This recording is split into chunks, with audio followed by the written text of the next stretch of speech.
When I was alive, Tina was tired of me and threw a divorce agreement at me to marry the man she loved. I died in a car accident on her wedding day, and after my death, she went mad. But then I came back to life. Tina promised me. I didn't get together with him. I'll show you my call records. I'll give you my Instagram password. I'll give you the car records. I'll get you footage from my daily commutes. She pleaded wearily. Can we start over? I refused. When I loved her, she was tired of me. Now that she's offering her true feelings, I don't want them. Tina habitually leaned in for a goodbye kiss, and I dodged with a smile. Tina frowned and became cold. What more do you want? I've already apologized for Eric. I looked down and smiled faintly. I'm not making a scene. I just caught a cold and didn't want to pass it to you. Tina stared at me. Ben, if you're worried about betrayal, this isn't a good way to keep me. I looked up at her and laughed. All right, you should get to work. Eric's waiting for you. Tina's eyes darkened, and she stormed out, slamming the door. I still had a smile on my face as I turned to Wendy's room. I smiled gently at her and asked, Hungry? Want to go downstairs for some breakfast?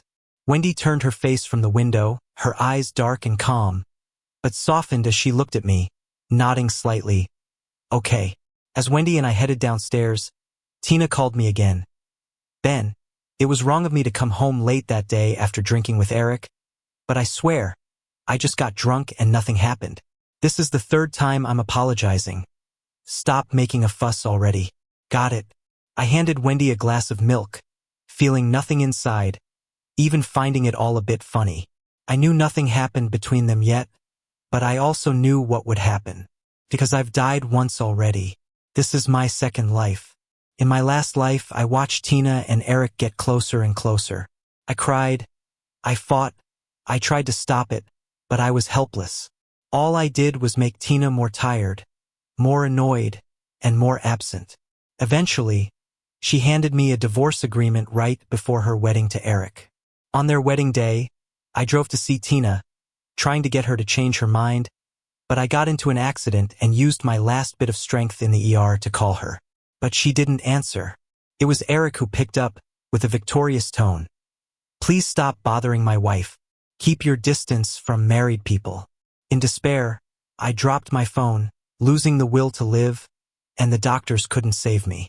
As I closed my eyes for the last time, I felt pain and cold, lying alone in the hospital. My parents were abroad, and everyone else was at Tina's wedding. Doctors notified them one by one. Only Wendy, the neglected illegitimate daughter, got there to see me off. I remember her whispering in my ear, Rest in peace. I'll turn the world upside down for you if I have to. I saw her face, handsome but full of rage. I couldn't thank her, and I closed my eyes, frustrated.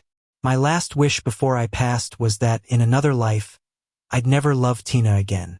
I didn't expect heaven would hear my wish and let me be reborn. When I opened my eyes again, it was last night. The first time Tina and I had a fight because of Eric. Tina and Eric went out to dinner after work, got terribly drunk, and returned home late, smelling of perfume.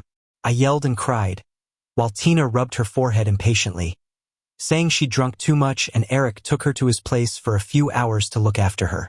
That's when I traveled back. Reviewing my past life, I was sure Tina and Eric hadn't been together yet at this point. I had a chance to save it, or stop it, but I just closed my mouth from questioning, wiped my tears, and quietly took my blanket to sleep in the guest room, ignoring Tina's knocking on the door. I remembered the vow I made in my last life. In another life, I'd never love Tina again. Let her and Eric go wherever they want. I'll even lend them a hand.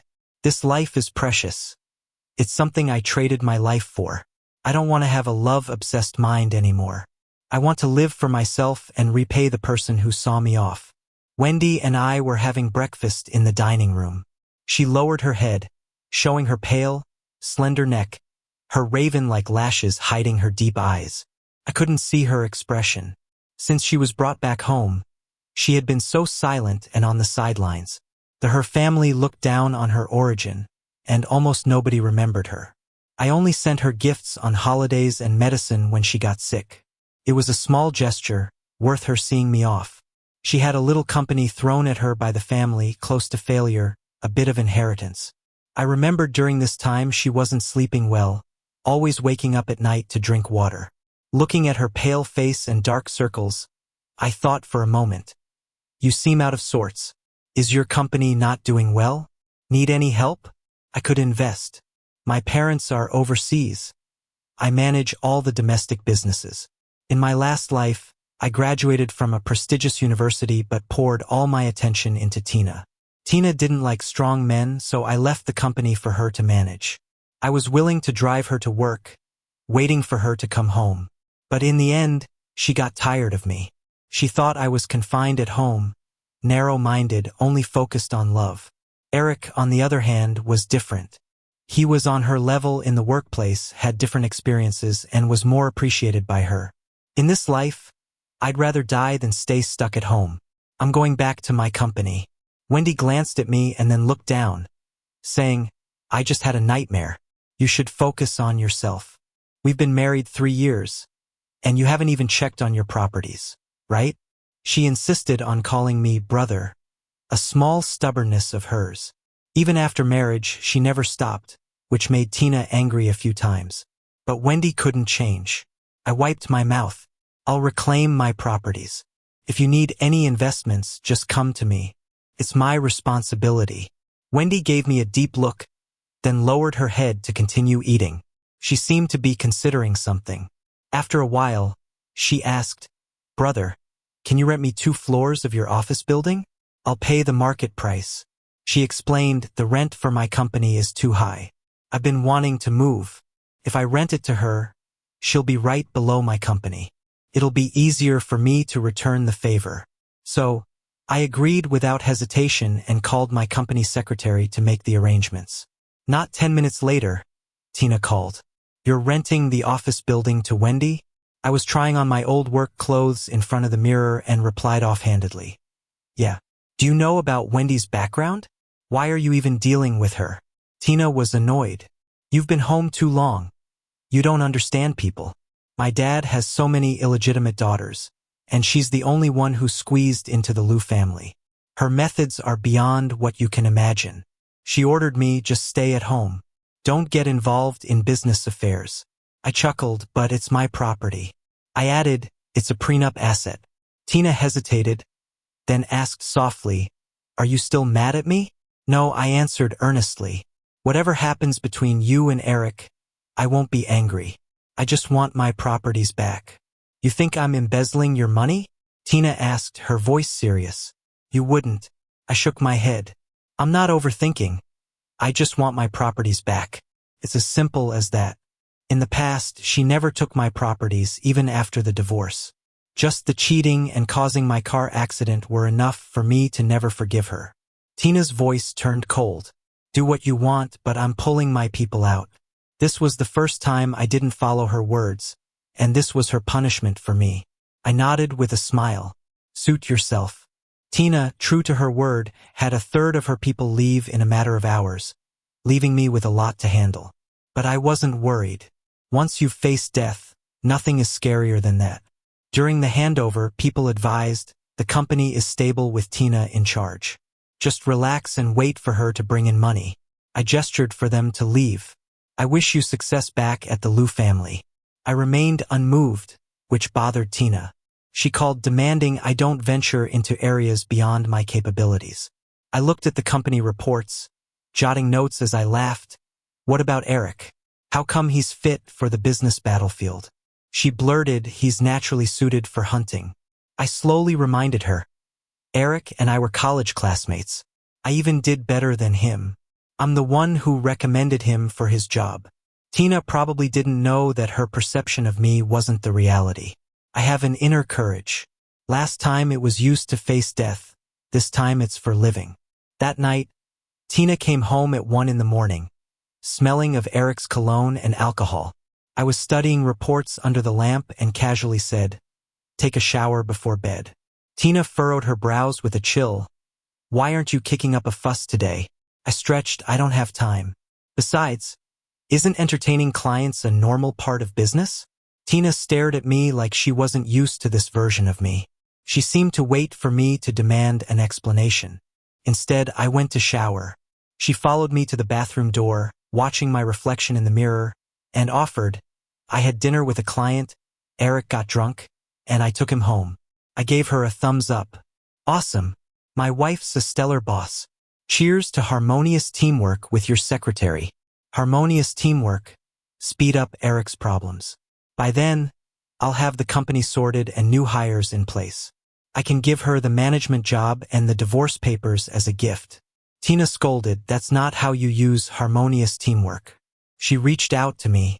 Ben, stop being so passive-aggressive, okay? I burst out laughing. Tina really didn't get it. I sidestepped her, grabbed my blanket. You sleep first. I'm still recovering from a cold. I'm sleeping next door. Tina's face darkened. She grabbed my arm and forced through her teeth. You think I'll never change, so you're acting this way? I raised an eyebrow at her, yeah. I loosened her grip and went to the guest room. I have no fear. My lack of fear comes from a heart that doesn't love anymore. Once your heart dies, there's nothing to fear. I heard Tina's footsteps, heavy and determined. Down the stairs, the door slamming, and the engine starting. Later, I saw Eric's tweet. No picture, just 2 words. Heartache. I smiled and commented, try looking into quick heart relief pills. He awkwardly replied with an emoji. I turned off Instagram, lit a cigarette, and watched the glow in the dark. Inside, something started to crack. Old wounds slowly started to surface. I sped up Tina's cheating schedule this time around. Though I hoped this time life would be different. Nothing changed. Still, she rushed to Eric right under my nose. The next morning, I arrived at the company with Wendy. The entire building belonged to my family. 2 floors were vacant, so I rented them to her. Tina didn't come home all night. At noon, she called, voice filled with anger. What's going on with you and Wendy? Ignoring me for her? Leaving an empty floor is just losing money. If Wendy offers the market rate, I'll rent it to her. What's the big deal? I said calmly, why do you care so much? Isn't she your sister? I told you she's got her own agenda. Stay away from her, Tina said coldly. Suddenly moving underneath you? She's up to something. Don't come crying to me when it all blows up. I gave a polite smile. Got it, thanks for the heads up. Anything else? Ben, why don't you ever listen to me? Tina's anger was barely contained. My patience is running thin. I glanced at Wendy, who was eavesdropping, and gestured for her to stay relaxed. I smiled back at Tina. Honey, real unreasonable would be like this. Where were you last night? Show me the dashcam footage? Print out your call logs? Give me your Instagram password? Tina went silent. After a moment, she sighed heavily and hung up. I let out a sigh too. Last time around, her tiny clues pushed me to the brink of madness. I once pressured her just like that. I can still remember the disgust in her eyes. She said Eric wouldn't check up on her like that. Said even if something happened with Eric, it was all because of me. Now, I don't check up on her at all, but she still doesn't seem too happy. Wendy, sitting across from me, took a sip of tea. You're unhappy. I tried to smile, fighting, not really fun. Wendy lowered her gaze, hiding her expression. She said I have my own agenda with you. I shrugged it off and asked with a light-hearted smile. Do you? Wendy suddenly looked up. Those dark eyes reflecting me, yes. I was totally unguarded. Chuckling, what are you after? Tell me, I'll hand it over. I hold grudges, but I treasure kindness even more. Last time around, her kindness needed repaying. Wendy just sipped her tea and didn't answer, but the corners of her mouth quirked up in a gentle curve. The next few days, I was so busy running around like a headless chicken. I wouldn't get home until 10-ish, but Tina was coming home even later than me. I couldn't be bothered with her. I'd just clean up and lock myself in the guest room to sleep. Sometimes I wondered if last time I hadn't thrown the company to Tina, maybe I wouldn't have ended up so bad. When you're working insanely hard like this, there's no time or energy for drama. Wendy wasted no time moving her company downstairs. Sometimes we'd go to or leave work together. I hadn't been in the business world for a while, still slowly adjusting. Occasionally, Wendy would invite me to lunch, offering guidance. At first, I didn't think much of it. She was young, couldn't have much more experience than me. But eventually, I was speechless with amazement. She was like half a teacher to me. She solved so many tough problems for me, no less competent than Tina. Puzzled, I asked, "How do you know so much?" Wendy smiled over her tea. After a while, she replied, looking out the window, "I eavesdropped while Dad was teaching Tina." She asked me lightly, "Do you think Tina was right, that I'm calculating?" I focused on my food. "Doesn't bother me. You'd never hurt me." Wendy hesitated. "So sure?" I nodded. The one who pushed me to the edge was my own wife. She was the one who vowed revenge for me. I trust my gut. Wendy seemed pleased, smiling so brightly it dazzled me. I had never seen her smile before, never knew her smile was so radiant. She started dropping by upstairs more often, guiding me with paperwork. She wasn't hiding anything from me anymore, taking business calls, dealing with work right in front of me. That's when I learned the struggling little company we'd left in her hands was thriving. It had even become a force to be reckoned with in the market. The humble office setting was just a facade. I started to understand what Tina meant by calculating. But I didn't care. My instincts always told me. Wendy's curious looks my way were odd, but she'd never harm me. Tina and I were still sleeping in separate rooms. She came home late, often with a trace of perfume. Sometimes she'd sneak off to take a call, but when she realized I didn't care, she just started answering Eric's calls right in front of me.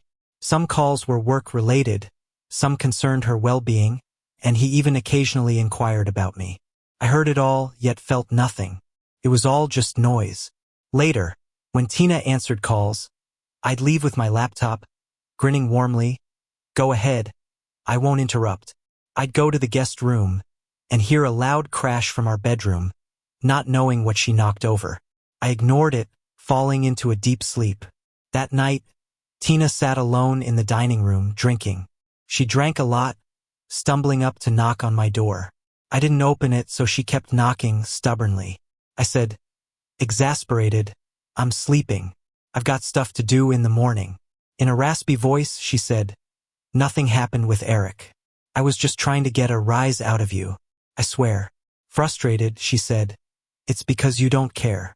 You're not even bothered to fight or argue." "Why?" I chuckled, "Because I trust you. Can I go back to sleep now?" Tina seemed really pained. "I'm your wife. I should be sleeping beside you. I've got a cold." "You've had a cold for 2 months." Tina suddenly burst out in anger. "I'll show you my call logs, my Instagram password, my car's dashcam, even surveillance footage from Eric's place." She sounded exhausted. "Can I come in?" I didn't open the door. When I demanded it, she was irritated. Now she offered it willingly, but I no longer wanted it. Tina slept at my doorstep all night. The next morning, her eyes were bloodshot, watching me closely, not missing a single expression. "Do you not love me anymore?" she asked. I smiled, touching her face. "Don't overthink it. I just have a cold. In a past life, I might have been moved, maybe held her and cried. But in this life, I watched her quietly as she slammed the door and left. Dying once does make a person colder." Tina didn't come home for several days. Eric called, lecturing me. "What's up with you and Tina? She's been really down, calling me to drink with her late at night." "Call her boss if you want to," I replied, glancing at the files on my computer and asking him a few business questions. "Eric's good at what he does, so why not make use of him?" Eric seemed confused by my questions, but once he caught on, he was in disbelief. "You'd rather worry about your company than care if Tina's not coming home?" He hinted. "She's always coming to me, complaining you're clueless." "Aren't you afraid you'll get replaced? Like by you mean?" I said, still focused on my screen. Eric paused. "I just don't want to see Tina suffer. I want to comfort her." I laughed and threw his words from a past life back at him. "Please don't bother my wife. Keep your distance from married folks." Eric was stunned for a moment, then hung up without saying anything. I stared blankly at my computer for a while. Even in a new life, Eric's meddling still got to me. The cracks in my heart started aching again. Turns out, in a new life, you can still remember the pain from the last one. In my most painful moment, Tina called. Did Eric say you misunderstood him and yelled at him? I nodded, waiting for Tina to blow up.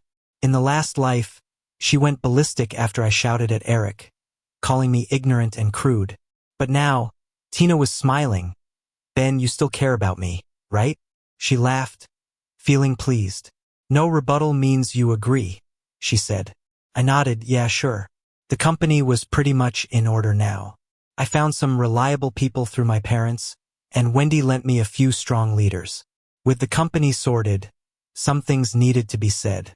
As I was packing up for the day, ready to head to the restaurant Tina booked, Wendy came upstairs. Tina's downstairs with a ton of roses, and she switched to a sports car. I know, we're having dinner tonight. Wendy looked down, hiding her expression. Made up? No, just something to talk about. Wendy shook her head, her hands in her pockets, her eyes dark. Do you still have feelings for Tina? She asked. What, you need relationship advice? I joked. Wendy smiled, a mysterious smile. If one day I go up against Tina, will you hold it against me? I had some idea of what she meant. Wendy's moves in the capital market always circled back to Tina. When she talked about Tina, she was colder, without any affection, and she didn't bother to hide it. Predators will hunt eventually. I put a finger to my lips. Don't tell anyone else. I'll pretend I didn't hear. As I turned, Wendy's quiet voice reached me.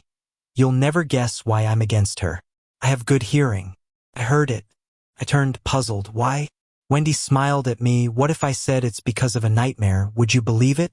It was an absurd excuse, but I nodded. Sure, I'd believe it. Because in her eyes, aside from my reflection, I saw her fear and anxiety. It must have been one hell of a nightmare. When I got downstairs, Tina was standing by her car, holding those massive roses, catching everyone's eyes. People looked at me enviously. I just thought it was too much. When she first pursued me, she was sincere, passionate, putting her heart into it. Everyone said I'd be happy. I thought I would be too. But then she cheated on me, and I died. All past sentiments drifted away like smoke. I took the flowers and tossed them in the car. No need for all this, we're just going to talk. She tried to put her arm around me. I dodged and got into the car. I saw the disappointment on her face, but I ignored it. In the restaurant, Tina ordered a table full of my favorite dishes. I was silent. In a past life, I tried to win her back by bringing her here. Same spot. She mindlessly ordered everything Eric liked. I remember the pain, the arguing. She denied it. She forgot I knew Eric from college. For 4 years, I knew his likes better than she did. After we fought, Eric got sick. Now, sitting in that familiar spot, faced with food catered to me, I couldn't eat. The pain lingered, a reminder of the naive boy in my past self, crying within me. Tina sighed. It seems like it's been forever since we've done this. I nodded. Since you met Eric. A flash of guilt crossed her face. There was some initial appreciation, but it was to get your attention over time, Tina said, reaching for my hand. The warmth was familiar, but I'd changed. I pulled my hand away, sighing. I wish you'd said that in a past life. What? Tina looked confused. Sitting up straight, I said, never mind. I came to talk about something today. She cut in, Ben, I want to win you back. I interrupted, but I want a divorce. Tina was stunned. Like she didn't hear me. She laughed. What did you say? I said, I want a divorce. Leaning in, Tina, I want a divorce. Tina leaned back, as if trying to escape. I leaned forward. Tina, there's no point in continuing. I've drafted the divorce agreement. If you want, I can return whoever you've placed in my company. Tina frowned, took a deep breath, and her brow furrowed slightly. Why? Is it because of Eric? I hesitated for a moment. You could say that's not entirely wrong. After all, in my past life, Eric's illness led to my divorce and a car accident. Seeing my hesitation, Tina slammed the table hard and yelled, I swear I didn't touch him. I just wanted you to make a scene. I'm really confused. But don't you dislike it when I act out? In my past life, was she suffering from a split personality? Or did she mutate in this life? I don't like when you're hysterical, but you can't be completely indifferent. Tina seemed hurt. I was taken aback, thought for a moment, and then realized something. No, it's not about Eric. From the beginning, it was always about you, Tina. Just you. I pulled out the divorce agreement, which was identical to the one in my previous life, and handed it to Tina. Take a look. I've considered both of our interests. We can discuss if you have any objections. Those were also her words to me in my last life. Tina took the divorce agreement, glanced at it briefly, then sneered. Seems like you've been planning this for a while. Very thorough. I closed my eyes. If this divorce agreement was a result of long-term scheming, then it was her plan in the last life. She looked at me with a mocking smile. I don't understand why you want a divorce. But Ben, it's not possible. She slowly tore the agreement into pieces beyond repair, scattered them on the table, and smiled at me. It's not possible, Ben. Before we got married, we promised each other never to mention divorce. Did you forget? You forgot first. I also put on a cold face and stood up. Even if a contract gets torn, it can still be rewritten. Tina, it's useless. Tina stood up. Let's go. We're going home. She never mentioned the agreement again, like it never happened. All the way home, she kept talking about things I might be interested in, like luxury goods, clothes, bags, jewelry, and fashion shows. But now, I'm only interested in my company. I don't know much about the things she mentioned. We talked past each other all the way until we got home. Tina watched as I went to sleep in the guest room, said nothing, and just sighed imperceptibly. Hope your cold gets better soon. After that day, Tina started to change. She came back at 8 every day, always with a gift. I sometimes worked late, and she would quietly wait at home. As soon as I got back, she'd hand me a gift. If I didn't take it, she'd insist. She laughed bitterly. I didn't know waiting for someone to come home was so hard. I'll cut down on unnecessary socializing. I lowered my head. There was a time when sleepless nights wore me out. Tina asked me, when was that? I smiled at her. In a past life. Tina thought I was joking. She handed me the gift with a humble plea in her eyes. Ben, when will your cold get better? I put the gift on the couch and looked at her sincerely. Never in this lifetime. Tina's eyes dimmed, yet she forced a smile. I don't believe it. I'll wait for you. I said nothing and went into the guest room. A few days later, Tina told me about an important party where she needed a +1 and asked me to come along. I thought she should bring Eric, but Tina said it wouldn't look right for her to bring a secretary when others were bringing their husbands. I run my own company now and know the importance of networking. I wanted to make connections at the party, so I agreed to go. At the party, when Tina looked at me, she seemed mesmerized. You look really handsome. I smiled but didn't comment. Once I spent a ton of time on my appearance, but Tina didn't care. Tonight, I'm just wearing a suit. Not nearly as polished as before. But still, she's captivated. People are really strange and confusing creatures. Wendy was also at the party. She raised a glass to me, her deep eyes revealing nothing. She didn't have a date with her. I suspected Tina lied, that I wasn't needed there, because even Eric came alone. Seeing Tina on my arm, Eric's gaze dimmed, but he came over with a smile. Tina, Ben looks commanding tonight. He bit his lip, looking pitiful yet slightly holding back. Tina gave him a look and then quickly turned away. Yes, he's quite commanding. Eric forced a weak smile. It's good to see Tina and Ben reconciled. Truly, congratulations. He looked at me. Whenever Tina got drunk, she'd come to my place and talk about you into the late night. We're not reconciled. I cut him off. Eric blinked, a spark of light in his eyes, then gone. I smiled and repeated, we're not reconciled. I'm here on business. Don't worry. I thought Eric would be visibly happy, but he seemed regretful and angry. Ben, aren't you being too cruel to Tina? It's hard even for me to watch. Tina loves you so much, yet you treat her love like trash. Have you thought about her dignity? His righteous words amused me. I shrugged. Why don't you think about it so I don't have to? You're so unappreciative. Eric got mad. So many people love Tina, but you take her for granted. You're ungrateful. I turned to Tina. Does your secretary have the right to talk to me like this? Eric looked at her too, eyes filled with pity and affection. I felt like, if I were a woman, I'd find it hard to resist. Eric should be an actor. But Tina's face turned cold, scolding him. Why are you getting into my personal affairs? Understand your place, and stay out of things that don't concern you. Eric and I were both stunned. Tina looked at me again. If you don't like him, I can make him leave the company, even the city. You'll never have to see him again. Her eyes on me were filled with affection. When looking at Eric, just impatience. I should be happy, right?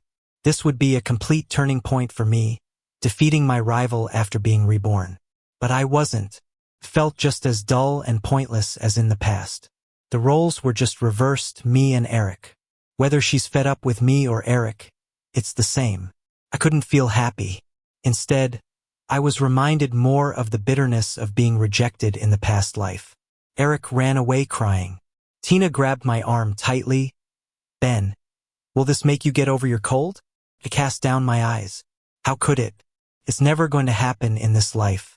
Some things you just can't mend, like a life lost. I shook my head. No, it'll never get better, Tina. Stop hoping. Let's get a divorce. Tina was taken aback. Her face turned darker bit by bit. She pulled me into a corner. Ben, I even treated Eric like that, and you don't believe me? What do you want from me? She demanded. I pushed Tina away. The old wounds had piled up to this moment. The pain exploded. I don't want anything from you. Just a divorce. What you do with Eric is your business. I just want out. Get it? Tina yanked me back, grinding her teeth. Dream on. She suddenly leaned in, kissed me hard, and mumbled, Ben, you'll never get a divorce in this life. I felt a wave of nausea. Those lips had once kissed Eric too. Even in my past life, I couldn't forgive that. I'm petty like that. Without a second thought, I raised my hand and slapped Tina hard. The slap echoed sharp and loud, her face instantly swollen. I rubbed my lips vigorously, wishing I could scrub a layer of skin off. Stay away from me. Tina's face went pale then blue, finally, looking at me with icy indifference. She sneered, Good job, Ben. No one's ever hit me before. She backed away step by step, her eyes locked on me. You don't want me? I'll show you. I can have anyone in my bed if I choose. With that, she spun around, briskly walked toward Eric, hugged him, and left the ballroom. I stood there, stunned. People noticed the ruckus. Whispered gossip surrounded me. Some even approached to check on me, but I ignored them. Wendy pushed through the crowd, reached out her hand to me. Brother, let me take you home. I looked up at her through tear-filled eyes, seeing that familiar determined face, just like in the past life. Memories from past and present intertwined. I took her hand and stood, getting pulled into her embrace. Her voice was cold with barely contained anger. Don't worry, even if I have to tear Tina's family apart, I'll avenge you. My body shook. Was it just coincidence? Why were her words exactly the same as before? I wanted to ask her, but my voice wouldn't come out. So I let her take me home, held in her arms, soothing me like a child. I'll make them pay. I'll get revenge. It's okay. I was exhausted. The weight of 2 lifetimes was too much. I curled up in her arms and fell asleep. In a haze, she helped me back to the guest room, tucked me in, and locked the door. My sleep was restless. In the middle of the night, knocking woke me. Tina was at my door, drunk and hysterical, yelling, Open up. Ben, open the door. I'm your wife. I want in. She screamed. I can't go through with things with Eric. My head's full of you. You abandoned me. Just open the door. Ben, I can't lose you. Once more, tears streamed down my face. Memories of lying alone in a hospital, waiting to die, overwhelmed me, crushing. I yanked the door open and slapped Tina hard. She was stunned. Before she could react, another slap followed. I was in tears. Tina, I lost a life for you. One entire life. Think that can ever be taken back. Choking with sobs. While I was cold and waiting to die in a hospital, you married Eric. I called, begged for you to change your mind, You didn't even pick up. You cut off my last chance at life. I didn't die in a car crash. I died by your hands." Tina stood there, speechless, mouth opening and closing without words. I crouched, hands over my face. Once you cross a line, the outcome is set. No one can change it. Tina tried to reach for me. "Ben, I get it, you're having a breakdown, right? Are you imagining things about me and Eric? It's okay. Ben, I'll have a doctor check you out tomorrow. We'll see the doctor and it'll be fine." Before she finished, she suddenly collapsed right in front of me. Wendy was behind her, clapped her hands, looking blank. Too much talking. Let her sleep it off. Terrified, I reached a shaking hand to check Tina's breathing. Relieved, she was alive. Wendy kicked Tina aside, squatted down beside me. I noticed she was trembling, shaking hard, holding on to me as if she'd never let go. She refused to let me sleep back on the bed, just sat on the floor, pressing me into her embrace, silent, like someone who'd survived a disaster, with residual fear. I asked her multiple times to let go, but she seemed deaf to it, just held on to me. Until dawn, I couldn't stay awake anymore, and just as I was dozing off, I heard her hoarse voice, "That dream, it's real." In Wendy's arms, I managed only 2 hours of sleep. Once awake, the burden seemed lighter, as if that foolish boy from the past life had finally cried his tears dry and vanished from the world. With him gone, it felt time for me to leave too. I glanced at Wendy. She hadn't slept either, her clear eyes now streaked with red veins. Seeing me open my eyes, she held me tight, as if afraid I would disappear too. I gave her a weak smile and asked, "Can you help me move?" Wendy nodded, stood up, and together we stepped over the still unconscious Tina in the hallway and began packing. Within half an hour, I had moved back into my parents' empty house. Before leaving, I took a look at Tina's place, now cleared of any trace of me, let out a bitter laugh and turned to walk into the sunrise. Every day from here on was a clean slate. After I moved out, Tina immediately fired Eric and then tried her best to get back to me, even begged and pleaded. But she never pushed too hard. She thought I had a mental illness that provoking me would set it off. Apart from the divorce, she complied with everything else. If I got upset, she'd leave right away.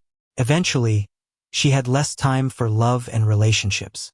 Wendy launched her revenge against Tina, a plan long in the making, and with Wendy driven and Tina overwhelmed, Tina's family was in shambles. Nobody ever thought a girl who once seemed so insignificant would one day grow into a wolf, turning back to devour Tina's family for no apparent reason. The revenge lasted a year. Wendy became a rising star in business. Tina's family was gutted and couldn't recover. I was the one who told Wendy to stop. It wasn't for Tina's sake, but because Wendy started to worry me. Since that night when she held me, the anger in her eyes never faded. It only grew. Sometimes she would suddenly go quiet, then cling to me, forcing me to promise to live well. I started to think that maybe she's the one with mental issues, not me. I pushed her to stop exhausting herself to take a break. Wendy refused. If I got angry, she couldn't take it. She believed my anger would lead to irreparable mistakes. I found it a little funny and couldn't figure out where she got that idea. In the end, Wendy agreed to stop and rest. This gave Tina a breather, and she came looking for me. She no longer had her past glow and appeared weary. Even though she never used to drink during the day, now there was a faint smell of alcohol in the afternoon. She chuckled sadly. "Since you left, I've been in pain every day. I haven't slept well in a long time." She sat in the chair, her eyes dark, like she hadn't slept for ages, and pleaded, "Ben, can I sleep here for a bit? I only sleep well where you are." I sighed and remained silent. Tina quickly fell asleep but didn't sleep peacefully. She seemed restless, her eyes moving underneath her eyelids, her brow deeply furrowed. After a while, she started talking in her sleep. "No, stop. Ben, stop." Then she screamed, "Ben, hold on. Cooperate with the doctors. I'll come save you." Her cries turned into sobs, something she never did before, and then from quiet tears to heart-wrenching sobs. Her emotions infected me. and scenes from our past life flashed uncontrollably through my mind.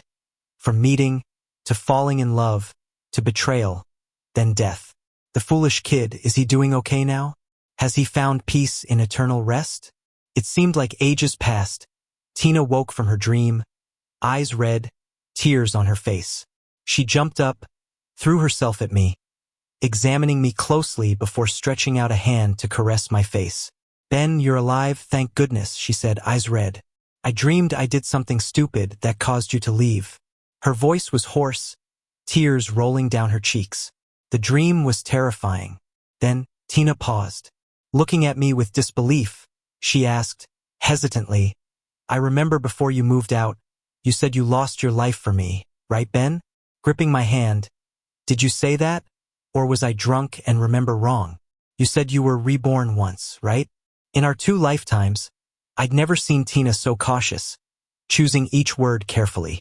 I even thought, if that foolish kid from the past life were here, would he forgive this worn-out woman? Unfortunately, I'm not him. I smiled at her with teary eyes. "What do you think?" Tina shook her head, wanting to laugh but couldn't. "I think it doesn't make scientific sense." I wiped away my tears, neither nodding nor shaking my head. "I can't say. What happened, happened. The pain was real. The life lost was lost. I can't deny it and I won't." Tina stood up suddenly, stumbled back, shaking her head constantly. "This isn't real. It's not scientific. It's just a dream." She forced a smile. "Ben, is your mental illness contagious?" I calmly told her, "Mental illness isn't contagious."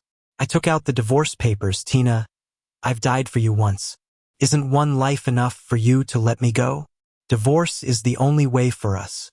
Tina desperately denied it. "No, this isn't possible. Your mental illness has infected me." "I can't believe it." Staggering, she fled as if ghosts were chasing her. 3 days. Tina disappeared for 3 whole days. Her entire family couldn't find her. After 3 days, Tina showed up at my office. Her clothes were wrinkled, and she looked unrecognizable. Her voice was hoarse. "I've been dreaming for 3 days, both past and present." Tears filled her eyes. "I believe you, Ben." Tina reached out a hand. "Give me the divorce papers, I'll sign. I have no face left to try and get you back."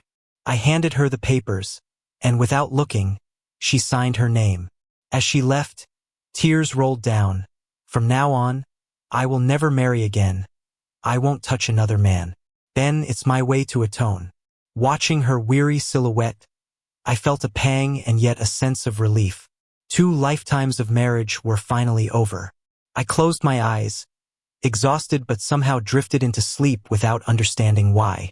Maybe I was just too tired. I was in the same dreamscape as Tina, saw scenes from our past life playing out. It kept unfolding until I was in the hospital waiting to die, Wendy by my side for my final moments.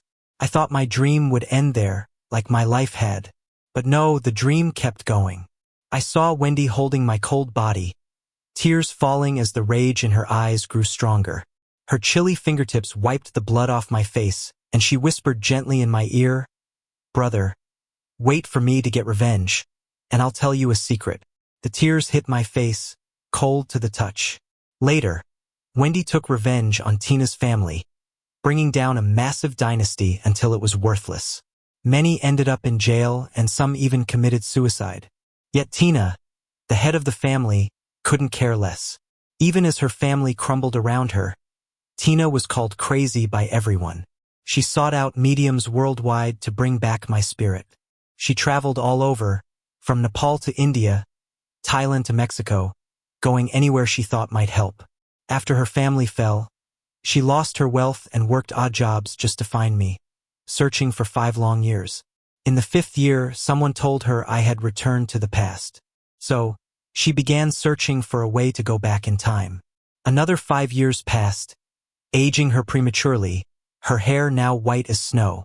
Wendy appeared before her and coldly said, "Even if you find him, would he still want to see you? You're the reason he's dead. Would you forgive your killer?" Tina was stunned. She sat frozen all night and gave up looking for me the next day. She became a drunk, drowning her sorrows, eventually falling sick and refusing treatment, letting go of life. As for Wendy, she buried me in a sea of flowers, visiting every day despite her busy life. Occasionally, she'd drink, and drunk she'd sit by my grave, shedding tears. Brother, do you know why I didn't kill Tina? 'Cause I wanted to find you too. Although I tried everything with no luck, I hoped Tina might succeed. At least Tina hadn't forgotten you, just like I hadn't. Maybe if more people think about you, you might return. She would talk to my tombstone. Brother, when everyone looked down on me, only you smiled, cared if I had a fever or was hungry, snuck gifts and fed me medicine. I said I'd tell you a secret. The secret is, the first time you smiled at me, I fell in love with you. No one's smile is as beautiful as yours. She stayed by my grave her entire life, never marrying. I woke up from the dream, exhausted, tears streaming down my face. I rushed downstairs to find Wendy, but she wasn't there, so I called her. Where are you? Wendy hesitated. I'm in a garden. I'd never heard of Wendy visiting any garden, but suddenly it hit me. It must be the flower field from my dream. I drove straight there and, sure enough, amidst the peach pinks and buttery yellows, I saw her tall, slender figure. Her eyes looked dazed, like she'd just awakened from a dream. When she saw me, she reached out her hand, not shocked at all. Brother, I just dreamed of you again. There was fear still lingering in her eyes, like she hadn't fully woken. In the dream, I stayed here with you all my life. I don't ever want to dream that again. I put my hand in hers, letting her hold it, tears falling again. Did you plant this flower field? She blushed and nodded. For what? For someone I like to see. Did the person you like see it? Wendy looked at me deeply, took a step forward, and leaned into my arms. He saw. He's right here by my side. Her eyes held a determined look with a trace of unease. But I don't know if he likes me. I do. I nodded fiercely. I do. Looking at her beautiful face, her eyes filled with disbelief and joy, she hugged me cautiously, as if afraid to hurt me. This careful woman, she took on vengeful anger for me, toppled her family for revenge. In 2 lifetimes. How could I not love her? Wendy, I'm divorced from Tina. I leaned into her with a quiet voice. I heard her heartbeat quicken, and she tightened her arm, pulling me closer. Brother, can I? You can. I nodded firmly. In the next second, she tilted her head and kissed my lips. Surrounded by a sea of floral fragrances, in a dazzling array of colors, we kissed with abandon. The previous life finally seemed completely over.